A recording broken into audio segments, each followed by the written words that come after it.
자, 수익 방식 한번 보겠습니다.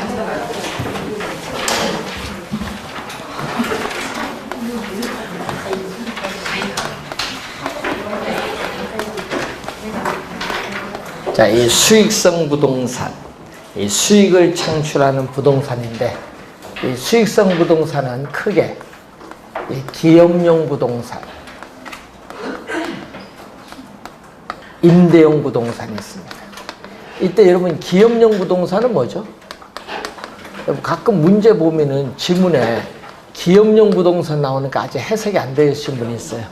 이 상업용, 공업용, 광업용 이 세 가지 부동산이 기업용 부동산. 세 가지 상업용, 공업용, 광업용. 자, 그럼 요거는요 일반 기업 경영. 여러분 지문 있다 보면 일반 기업 경영이 나오면 그건 기업용 부동산이고요. 부동산 임대가 나오면 그건 임대용 부동산이에요. 지문 있다 보면 나와요. 그러면은 이 수익성 부동산을 우리가 적용하는 게 바로 뭐죠? 수익성 부동산에 적용하는 게 바로 수익환원법. 수익환원법이고. 자, 그런데 문제는 이 수익성 부동산 중에서 임대료를 구하는 것은 임대용 부동산은 임대료 구하기 때문에 안 되고 뭐만? 수익성 부동산 중에서 뭐만? 기업용 부동산만 적용. 이 기업용 부동산만 적용하는 게 바로 뭐다? 수익 분석법.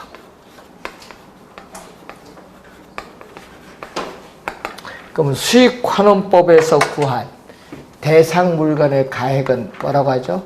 수익 가액.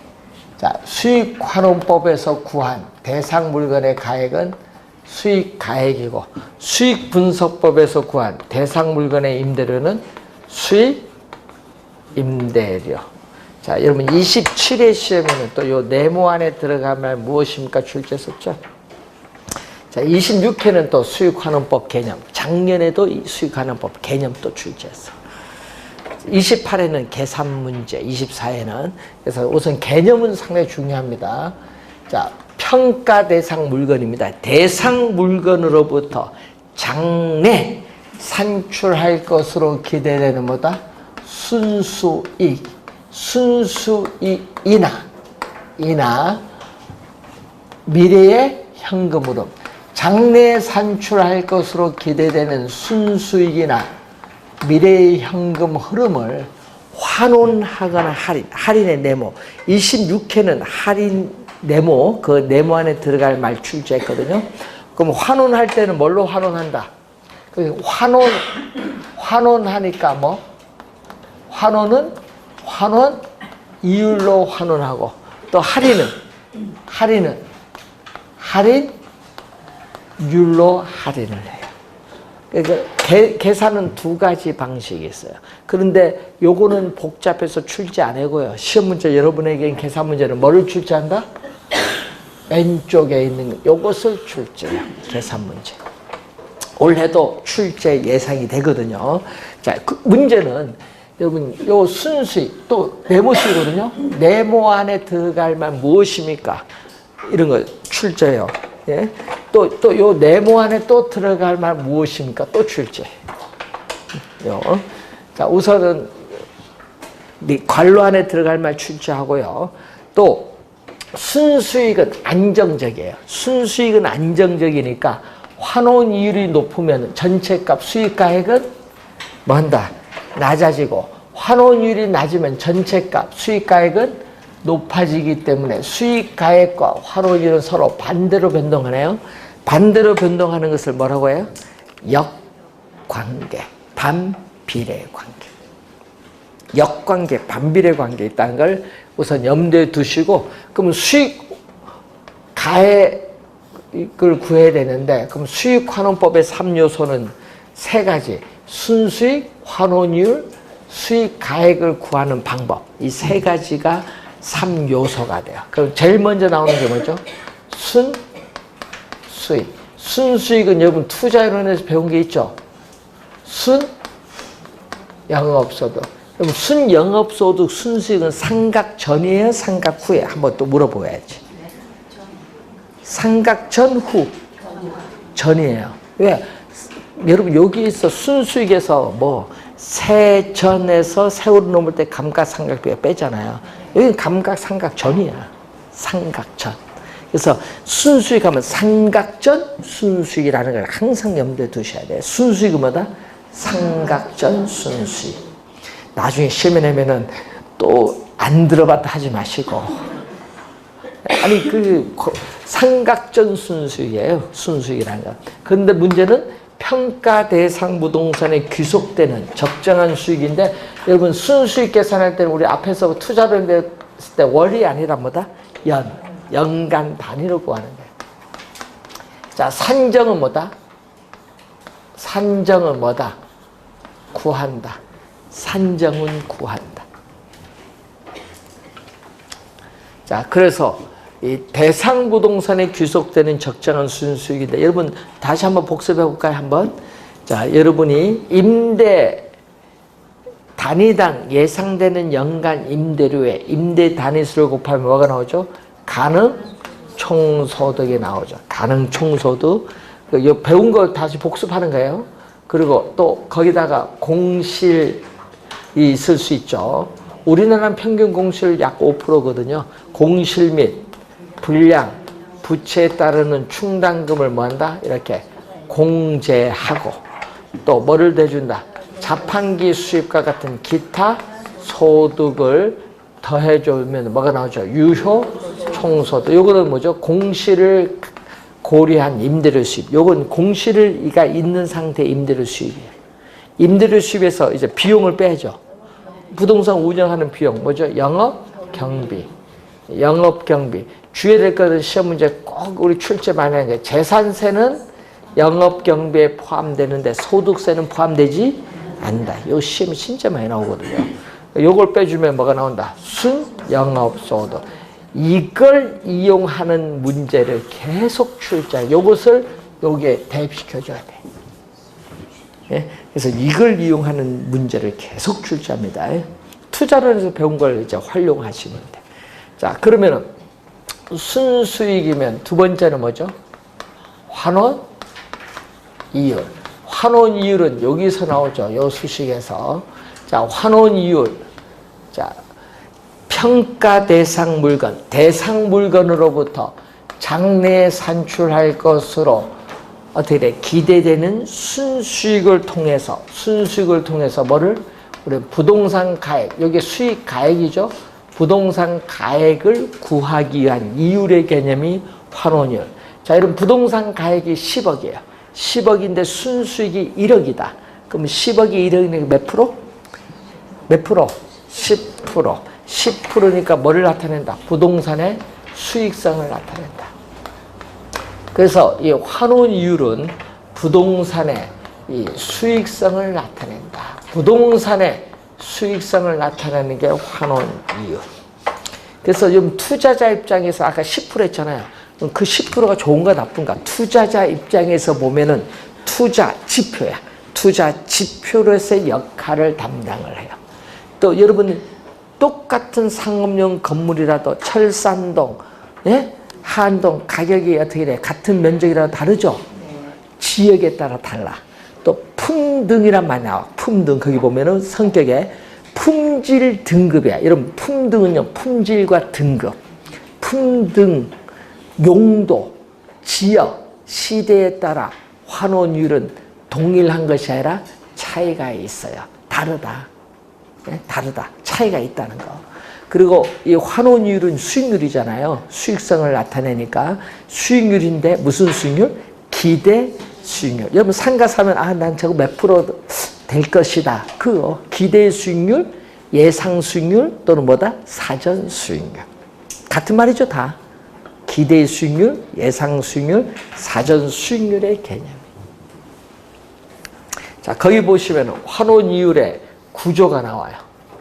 자, 환원이율의 구조를 보면은 자, 시험에 2번 출제했었거든요. 자, 여러분 부동산을 취득하는데 뭐 10억을 투자했다. 그럼 10억 투자하면 수익 몇 프로 나와야 되니까 그럼 부동산에 투자했을 경우에 미래에 예상되는 투자한 자본으로부터 얻을 수 있는 수익률이 있어요. 미래에 투자한 자본으로부터 미래에 예상되는 수익률도 있지만은 또 부동산 사용하면 뭐가 발생해? 감가가 발생하잖아요. 보통 건물 같은 경우.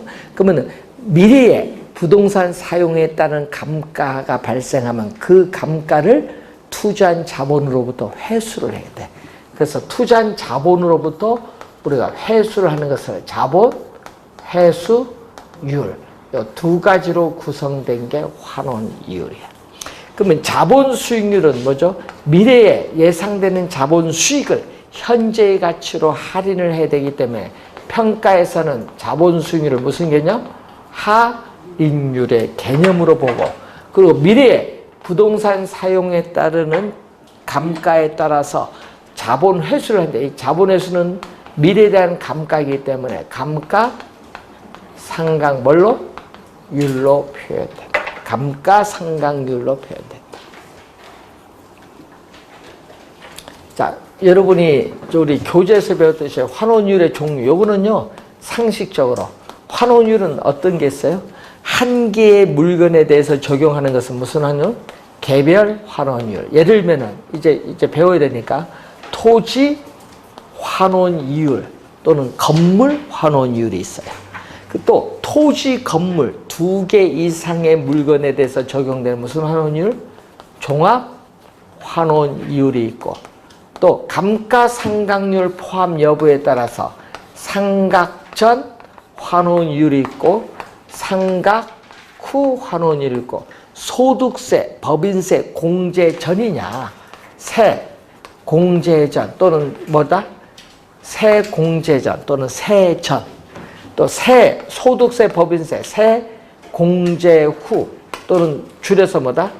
세 후, 세 전, 세 후. 이렇게 해서 우리 종류가 이렇게 여러 가지가 있어요. 자, 그럼 시험 문제는 환원이율이 중요한데 올해는 환원이율 중에서도 이걸 주의해야겠죠. 환원이율 구하는 방법 또는 환원이율 결정 방법, 환원이율 구하는 방법, 환원이율을 우리가 결정하는 방법이 5가지가 나오는데 이게 중요하다, 올해 시험에.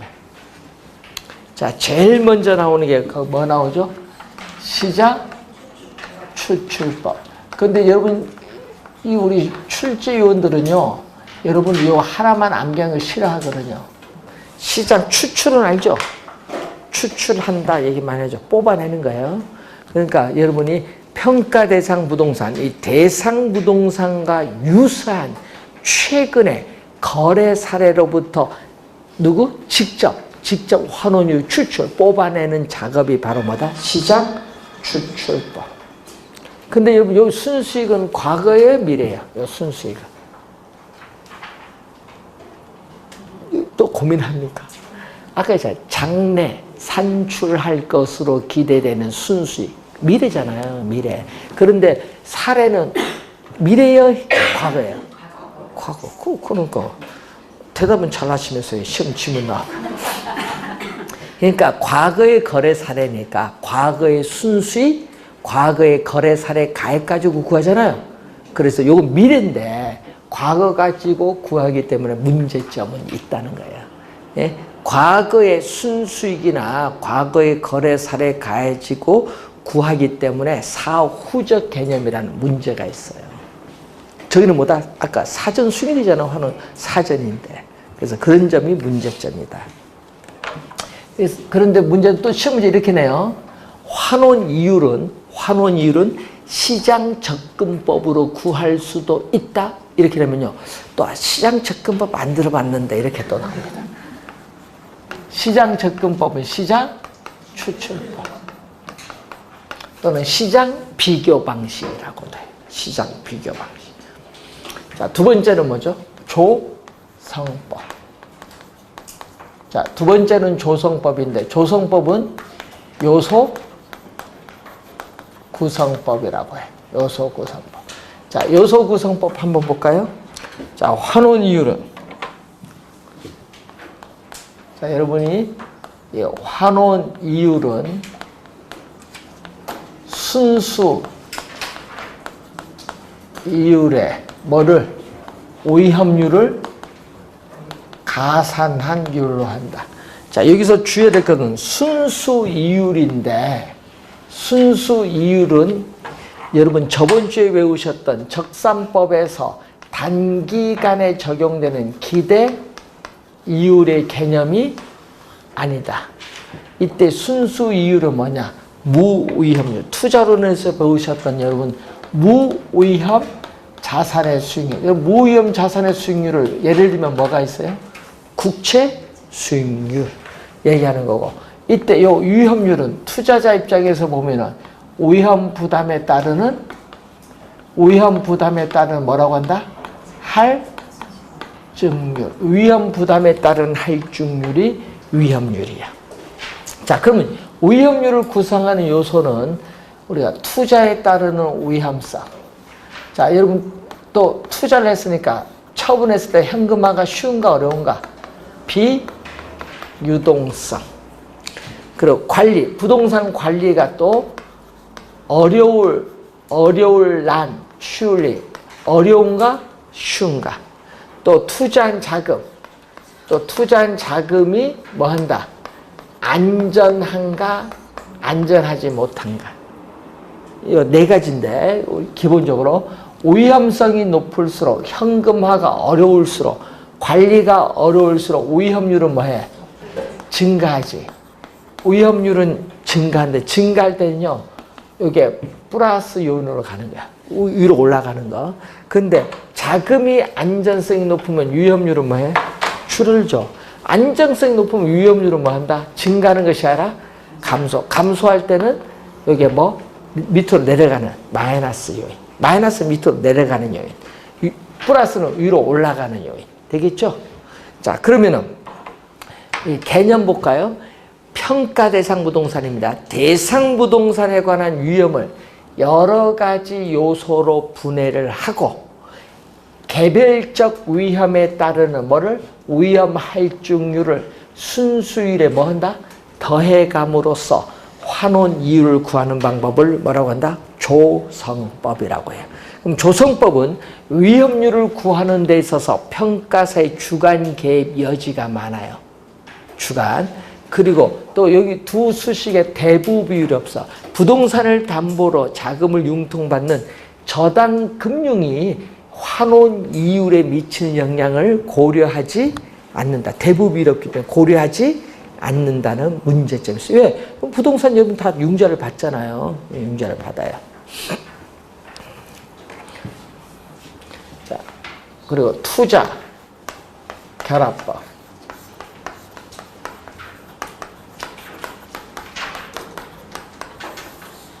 자, 투자 결합법으로서는 두 가지가 있어요. 하나는 물리적 투자 결합법, 또 하나는 금융적 투자 결합법. 자, 물리적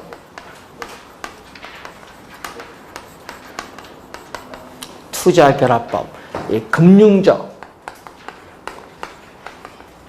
투자 결합법인데 올해 시험에는 요게 좀 중요해요. 물리적이 좀 제일 많이 시험에 나오거든요.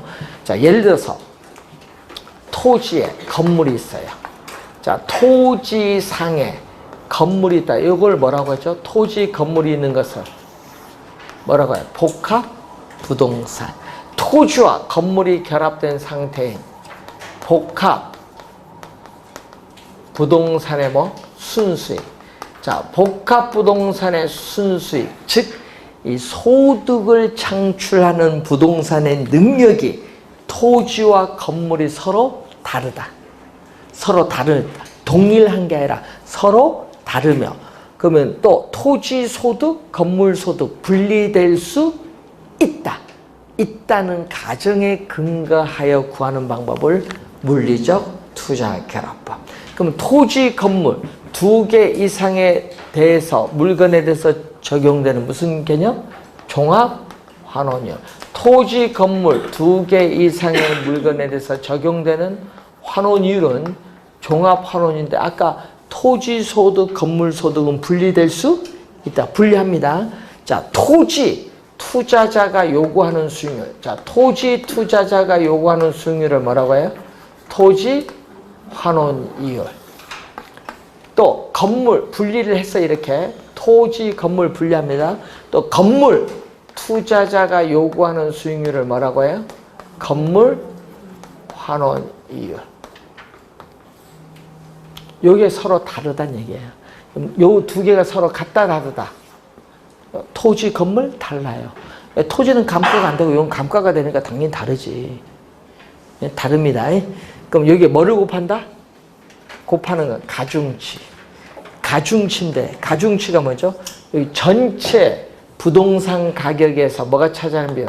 토지 가격이 차지하는 비율. 여기에 가중치. 또 여기는 뭐죠? 전체 부동산 가격에서 뭐가 차지하는 거? 건물 가격이 차지하는 비율. B는 비율이죠. 자, 예를 들어서 토지 환원이율 5%다. 건물 환원이율 10%다. 이렇게 다르다는 얘기예요. 다른데 문제는 토지 가액과 건물 가액, 토지 가액과 건물 가액이 얼마? 예를 들어서 3대 2다. 그럼 얼마? 3대 2면 전체 얼마? 3 플러스 2. 전체 5에서 토지는 얼마? 3을 차지하고 전체 5에서 건물은 얼마? 2가 차지한다. 이게 가중치야. 여기 몇 프로? 3%. 여기 몇 프로? 4%. 더해줬더니 몇 프로? 7%가 나온다. 이렇게 구하면 되지. 구할 줄 알겠죠? 네. 오늘 한번 보겠습니다. 원래 중요해요. 물리적 투자. 진짜 중요합니다. 자, 금융은 돈을 빌렸어요. 금융기관으로부터 자금을 융통받는 것이에요. 이거는. 그러면 자금 융통받으면 내 돈, 남의 돈으로 가야 돼. 그래서 어떻게 돼요? 우리 지분 투자자의 요구 수익률을 뭐라고 하죠? 지분 투자자의 요구 수익률을 지분 환원율. 자, 여러분 지분 투자자의 요구 수익률은 지분 환원율이라고 하고, 또 저당 투자자의 요구 수익률은 저당 투자자의 요구 수익률은 저당 환원율이라고 해요. 근데 여러분 저당 환원율은 저당 투자자 금융기관에서의 수익률이거든요. 요거와 요거 서로 다릅니다. 그래서 지분 투자자의 요구 수익률과 저당 투자자의 요구 수익률이 서로 다르다. 서로 다르다는 전제하에 투자 자본을 금융적 측면에서 구분하는 방법을 뭐라고 한다? 금융적 투자라고. 요거는 객관적이잖아요. 금융기관의 수익률. 요거는 지분 투자자 수익률이 이게 다르지. 이건 주관적, 이건 객관적이가 다릅니다. 서로 다르다는데 차가를 하는 거예요. 근데 가중치 곱해줘야죠. 가중치. 가중치를 곱해주는데 문제는 뭐다? 부동산 가격에서 내 돈, 자기 자본이 차지하는 비율을 가중치를 곱해주고, 여기는 부동산 가격에서 타인 자본이 차지하는 비율. 타인 자본이 차지하는 비율은 무슨 비율? 저당 비율. 저당 비율을 우리는 LTV, 대부 비율이에요. 이때 지분은 뭐예요? 지분은 자기 자본이에요. 그래서 지분 환원율은 뭐다? 자기 자본 환원 이율인데, 자기 자본 환원율로서 한 해 소득을 기준해서 계산하는 뭐를? 지분 배당률을 적용하고, 또 여기 저당 환원율은 저당은 타인 자본이야. 저당 환원 이율은 타인 자본 환원율인데, 저당 환원율로서 우리 카즈디나 학자는 뭐를? 저당 상수로 본다. 카즈디나 학자. 그래서 여러분 나중에 투자론 공부할 때요, 저당 환원율 하면은 아, 저당 상수 구하는구나. 그럼 저당 상수 하면 또 떠오르는 게 있죠. 뭐? 원리금 상환액은 대출금에 뭐를 곱한다? 저당 상수. 그걸 이용해서 계산한 문제를 또 출제를 많이 해요. 근데 우리 환원율은 어느 거? 원래는 이게 중요합니다. 이게 물리적 투자 결합법. 자, 그런데 지금 요 수식에 뭐가 하냐면요, 부동산 가치가 없어요. 부동산 가치. 그래서 그걸 고려하지 않아요. 금융적 투자결합법은 부동산의 가치의 변화를 고려하지 않는 문제점이 있기 때문에 그걸 좀 더 개량해서 발전시킨 게 여러분 네 번째 나오는 누구? 엘 우드법. 자, 엘 우드법은요, 보통의 일반 투자자, 바로 여러분인데, 여러분 입장에서 뭐를 강조? 지분 수익률. 여러분, 총 투자 수익률이 아니에요. 여러분 반드시 융자를 이용한다고 보기 때문에 총 투자 수익률이 아니라 어떻게 돼? 지분 수익률을 강조하는 거예요. 융자를 이용하기 때문에 뭐를 강조한다? 총 투자 수익률이 아닌 지분 수익률을 강조해요. 그럼 가정은 두 가지 가정이 있어요. 전형적인, 여러분 건물은요 경제적으로 수명이 닿을 때까지 보유를 해요. 경제적 내용연수 수명이 닿을 때까지 보유했지만은 엘 우드법은요 전형적인 보유 기간이 있어요. 보유 기간인데 단기간 보유한다. 단기간. 여러분 단기간 보유한다는 것은 이런 의미거든요. 부동산을 취득을 하면은 보유기간 동안 여러분 뭐 한다고 배웠어요? 운영을 하고 일정 기간이 지나면 뭐다? 처분을 하니까 이 기간 동안이 보유기간이죠. 이 보유기간이 단기간 보유한다고 가정을 해요. 우리는 단기간 보유하는데 또 전형적인 또 뭐가 있다? 저단기간. 여러분 저단기간은 또 금융에서 뭐라고 배우셨어요? 또 이제 용어를 하나하나. 저단기간은 대출기간이잖아요. 저단기간, 융자기간, 대출기간 뭐 만기. 그러니까 만기가 있다는 것은 반드시 뭐를 이용한다? 반드시 뭐를 이용해? 융자를 이용하잖아요. 반드시 뭐를 조달한다?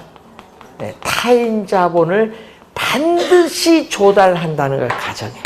그럼 타인 자본을 반드시 부동산 취득할 때 조달하기 때문에 여러분 타인 자본 조달하면 뭐가 붙어? 금융기관에 대출 이자. 여러분 대출 이자율이 많으냐 적은, 여기 높은가 낮은가 수익률에 영향을 줘요 안 줘요? 주죠. 대출자 당연히 수익률에 영향을 주지. 그래서 그걸 이 타인 자본을 반드시 조달하는 걸 가정해요. 그리고 부동산의 가치는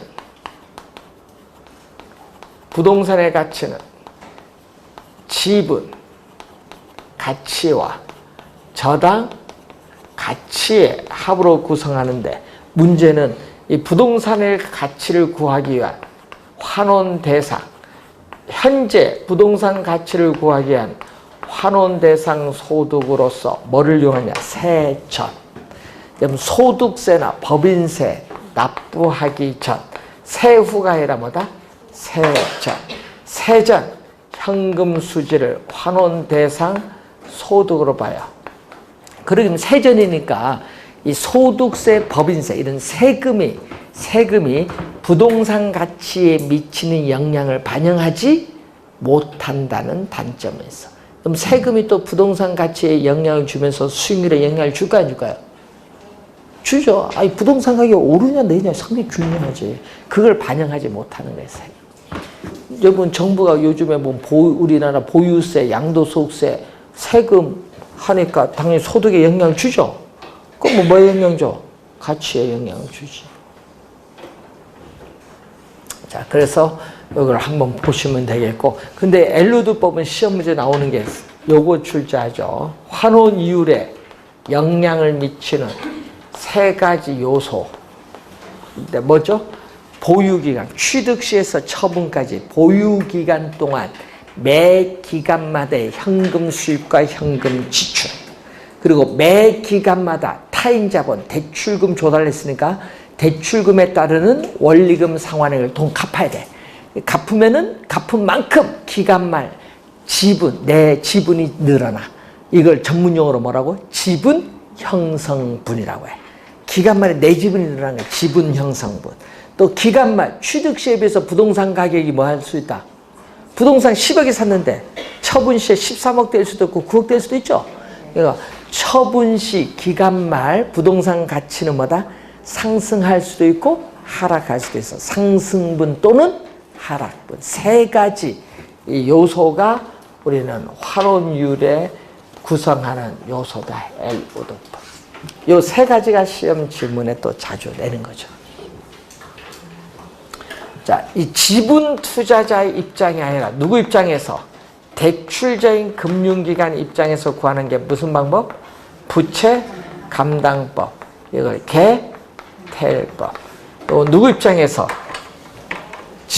지분 투자자가 아닌 저당 투자자인 대출자 금융기관 입장에서 구한다.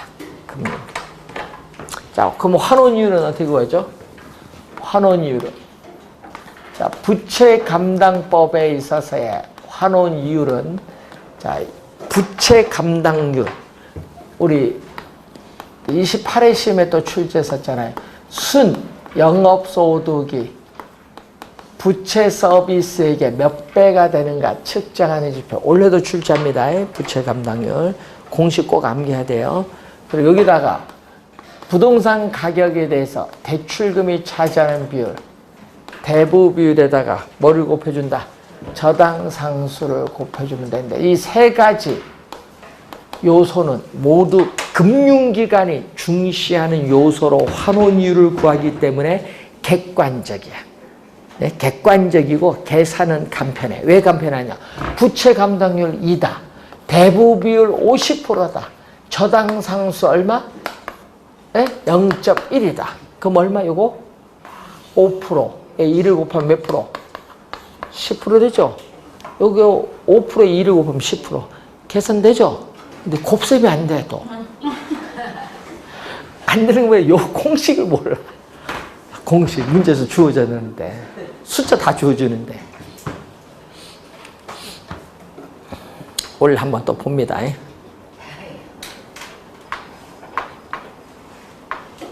그럼 24회도 출제했고요. 28회도 출제했잖아요. 곱하는 거. 잘 곱하시면 돼요. 자, 우선은 이 5가지인데 시험 문제 제일 쉽게 내는 게 뭔지 아세요?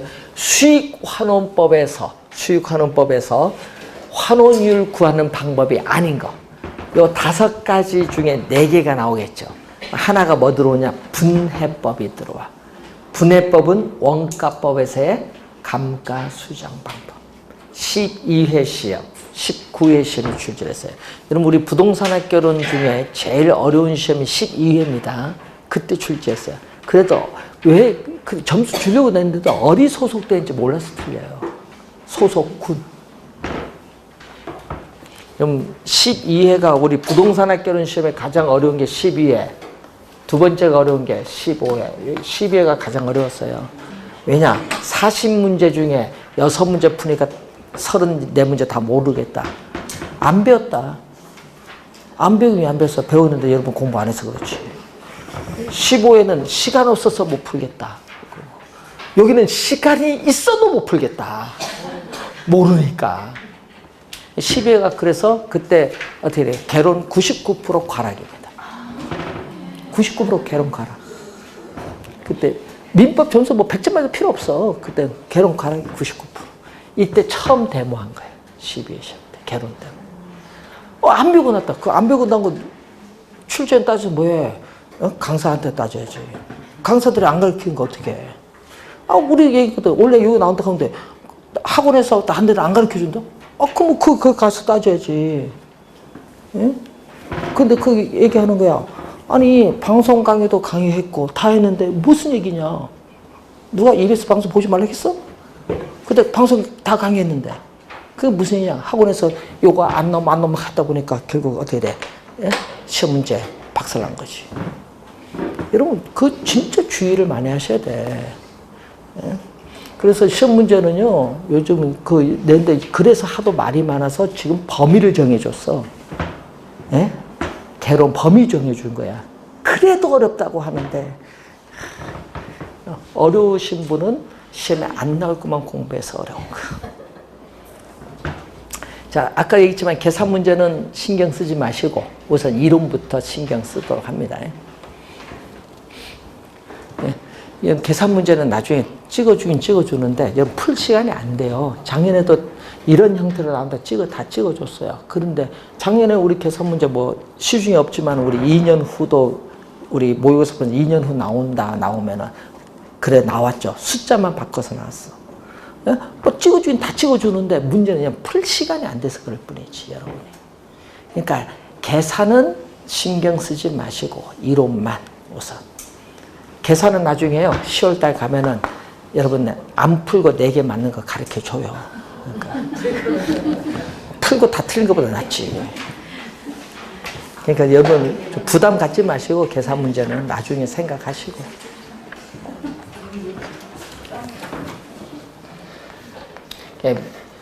이제 앞으로 공부할 때는요.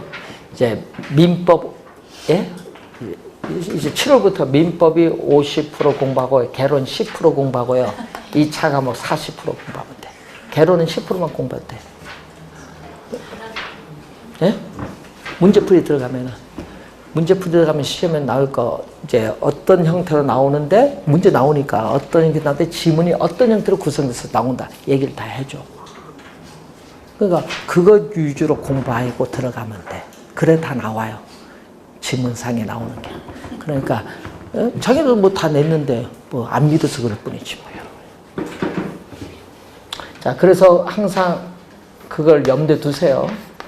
그러니까 2차 공부 이제 7월부터 합니다. 중개사법 80 맞으면 합격. 중개사법 80 맞으면 합격. 공법 반, 공시세법 반은 합격이잖아요.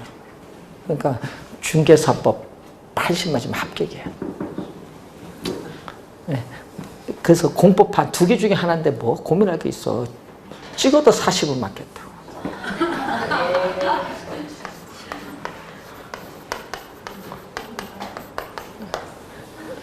사십 문제 다 5번 찍어도 20점은 나와요. 20점 기본 따고 들어가는 거예요. 그러니까. 거기서 이제 약 30%만 더 공부하시면 되지. 좀 긍정적으로. 자, 자본 회수의 논리에 따라 우리가 환원 방법은 4가지가 있어요. 이 직접 환원법. 여기 28회 시험에 출제했거든요. 28회 시험에 직접 환원법은요, 직접법인데 토지, 농지나 염전 등의 토지에 적용해요. 그럼 토지는 사용함에 따라 소모가 된다, 안 된다? 소모 안 되잖아요. 그러니까 비소모적 재화니까 당연히 물리적으로 감가상각 이론을 적용할 수 없죠. 감가가 안 되니까 투자한 자본을 회수할 필요도 없다. 이건 자본 회수할 필요가 없어요. 그러니까 토지는 바로 여러분 교재에 나오는 것처럼 수익 가액. 수익 가액은 바로 뭐다? 토지로부터 장래 산출할 것으로 기대되는 순수익을 바로 뭘로? 환원 이율로 바로 환원해서 구하면 돼요. 우선 자본 회수할 필요가 없고 나머지는 전부 자본을 회수해야 돼요. 자, 직선 환원법 그리고 연금법 인우두법 또는 평균 연금 환원법 그리고 상환 기금법은 호수 콜드법 또는 감채기금 환원법 요 3가지는요 삼각자산이에요. 삼각자산에 적용을 합니다. 그럼 삼각자산에 적용을 하기 때문에 미래의 부동산 사용에 따라서 뭐가 이루어진다? 감가상각이 이루어지니까 투자한 자본에 대해서 회수가 뭐다? 필요하다. 이건 자본 회수가 필요한 건 3가지. 자, 그리고 건물, 구축물, 우리가 기계, 장치, 설비 등에 적용하는 게 직선법이에요. 내용연수 수명도 유한하고 또 수익도 유한한 삼각자산에 적용하는데 그러면 수익가액, 가액 P는 뭐죠? 항상 순수익은 삼각자산에 적용할 때는 뭐다? 삼각전이야. 순수익은 항상 뭐다? 삼각전. 순수익인데 환원이율은 삼각 후의 수익률이에요. 여러분 수익률은 상각한 이후에, 상각 후 환원 이율인데 여기다가 뭘? 상각 자산이기 때문에 뭐를 가산한다? 상각률을 가산한 환원 이율로 환원해서 가액을 구해요. 이때 요거 상각 후 환원 이율과 상각률을 더해주면 이것을 뭐라고 하죠? 상각 전 환원, 감가상각이 이루어지기 전 환원 이율. 그러니까 상각전, 상각전을 이렇게 일치시켜 놓은 거예요. 자, 연금법은 우리는 두 개는 복합부동산. 부동산이 부지와 건물, 부동산이 부지와 건물, 기타 상각자산의 결합으로 이루어진 복합부동산의 경우에 적용해요. 그러니까 여러분 항상 우리는 순수익이 뭐죠? 상각전. 자, 기업용 부동산의 일반 기업의 경영, 그리고 부동산의 임대, 일반 기업 경영 또는 부동산의 임대에 의해서 발생하는 상각전 순수익의 상각 후 환원 이율, 잔존 내용 연수를 고려한 복리 연금 현가율을 곱해서 대상 물건의 가액을 구하는 방법을 연금법. 상각 후 환원율, 잔존 내용수, 축적 이율이 중요하죠. 안전한 자산의 이자율, 축적 이율을 고려한 수익 현가율을 곱해서 가액을 구하는 방법은 상환기금법.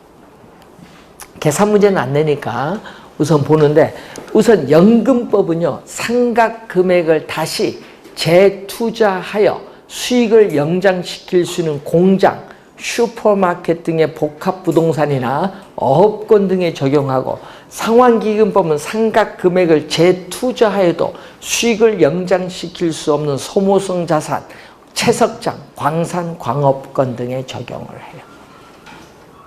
근데 여러분 어디가 높아요? 당연히 환원이율이 뭐보다 커요? 축적이율보다 높겠죠. 왜? 축적이율은 아까 뭐라고 했어요? 안전한 자산의 뭐? 이자율.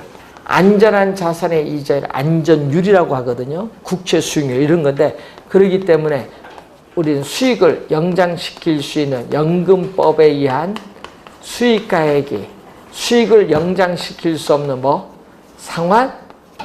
상환기금법에 의한 수익가액보다 이게 더 크다라는 거죠.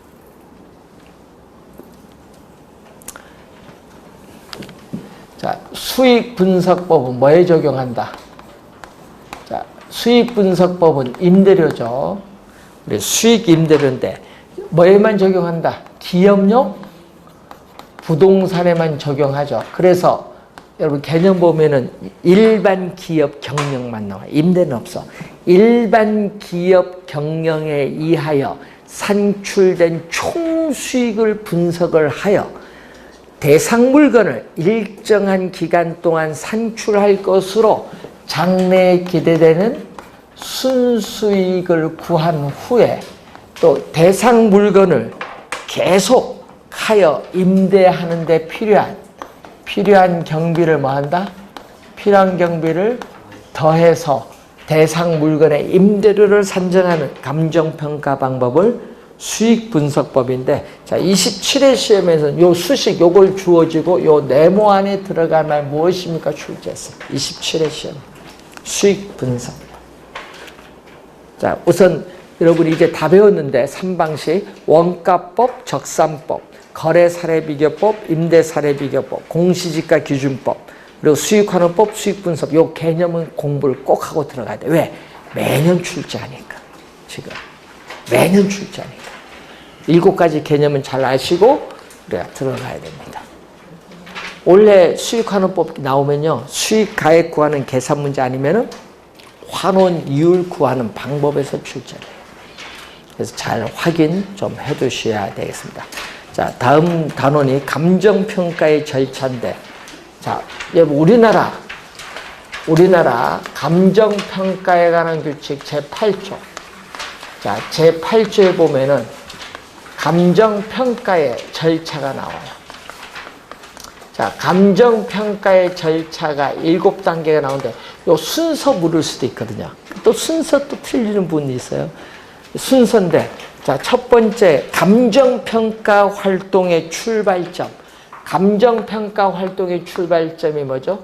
기본적 상해 확정이야. 그래서 시험에 나올 때 주의해야 될 것은 감정평가 의뢰는 요 절차에 없어요. 그러면 감정평가 의뢰니 감정평가 해달라고 의뢰하는 건 요 절차에 들어가지 않는 거야. 처음에 감정평가 활동의 출발점은 뭐부터? 기본적 사항의 확정. 요게 여러분 거기 교재 보니까 제9조 1항에 8개가 나와. 문제는요, 또 기본적 사항의 확정에 포함되지 않는 걸 또 물어. 골치 아프지. 그럼 먼저 누가 의뢰했나 와야지. 의뢰인, 대상 물건. 평가하는 물건이 뭐냐? 대상 물건. 기준 시점, 감정평가의 목적, 감정평가의 조건, 기준 가치, 관련 전문가에 대한 어떻게 돼? 자문 또는 용역. 용역은 서비스야. 또 여러분 수수료 줘야죠. 변호사 해도 수수료 줘야지. 감정평가에서 수수료 줘야지. 돈. 수수료 또 실제 비용도 있죠. 현장 가서 확인해야 되니까 수수료 및 실비에 관한 사항을 미리 확정을 해야 돼. 자, 8가지입니다. 그 다음 두 번째가 뭐죠? 처리 계획을 수립을 해서. 세 번째는 대상 물건을 확인돼. 지금 여러분 가서 뭐 확인해야 돼? 용도, 경계, 지목 이런 걸 확인해야겠죠. 물리적 상태 그리고 또 뭐? 우리는 권리의 양태 요걸 확인을 해야 돼. 네 번째는 사례 자료, 확인 자료, 요인 자료를 수집해서 또 정리를 해야 돼. 다섯 번째는 정리했으니까 자료를 뭐해? 검토를 해서 가치 형성 요인, 일반 요인, 지역 요인, 개별 요인 분석을 해야 돼. 그래서 평가 대상 물건의 뭐에 따라서 감정 평가 방법을 선정하고 적용을 하면 돼. 그러니까 최종 7번째는 적용했으니까 감정 평가액을 결정하고 그걸 왜 표시, 감정 평가서에 표시를 해야겠죠. 7단계로 이루어졌다. 자, 순서. 네, 첫 번째 기본적 사항 확정 몇 개 있다? 8개. 한번 확인해 보시기 바랍니다. 2년 전에 또 감정평가 절차에서 속하지 않는 걸 한번 출제를 했어요. 그리고 이제 시험 문제 점수 주려고 내는 게 감정평가의 절차, 그리고 물건별 감정평가, 요건 점수 주려고 내는 문제인데 작년에 출제 안 했거든요. 올해 출제 가능성이 높아요. 그래서 여러분 2년 전에도 출제했고요. 4년 전에도 출제했는데 올해 출제 가능성이 높아요. 그래서 올해 물건별 감정평가에 관한 규칙 제2조, 여러분 공부할 때 제2조, 그리고 우리 많이 배운 게 있죠. 제5조, 제6조, 제7조, 제9조, 그리고 제11조, 그리고 14조부터 25조까지 이제 그걸 이제 늘 확인을 해야 돼요. 왜? 매년 출제하니까. 우리 기본서 교재에 보면은 나와 있고요. 여러분이 또 거기에 보면 15조부터 물건별 감정평가 조문이 나와 있어요. 시험에는 조문 그대로 출제합니다. 그렇기 때문에 정확하게 기억해 두시는 것이 좋습니다. 자, 잠시 쉬고 마지막 강의 하도록 하겠습니다.